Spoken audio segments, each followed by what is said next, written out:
मराठी माणसांनी ज्यांना घरचा रस्ता दाखवला त्यांना भीती वाटते म्हणून अशी विधानं होत असल्याची टीका भाजपच्या अमित साठम यांनी केली आहे।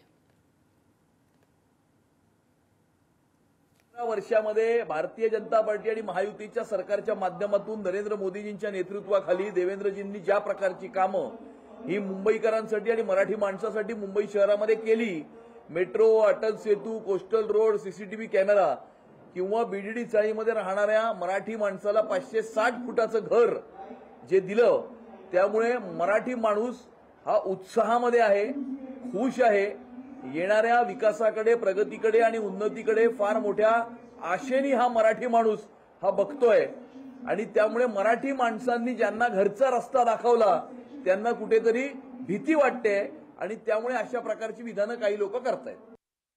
राज ठाकरे साहेबांनी जे काही आव्हान केलेलं आहे त्यांना ही कल्पना आहे की ज्यांनी या महानगरपालिकेमध्ये मराठी माणसाचा जो पाहिजे सहकार्य पाहिजे होतं जे त्याला केलं नाही त्यांच्यासाठी ही शेवटची निवडणूक आहे। मराठी माणसाला मुंबईतून बाहेर काढणारा कोण हा खरा प्रश्न आहे।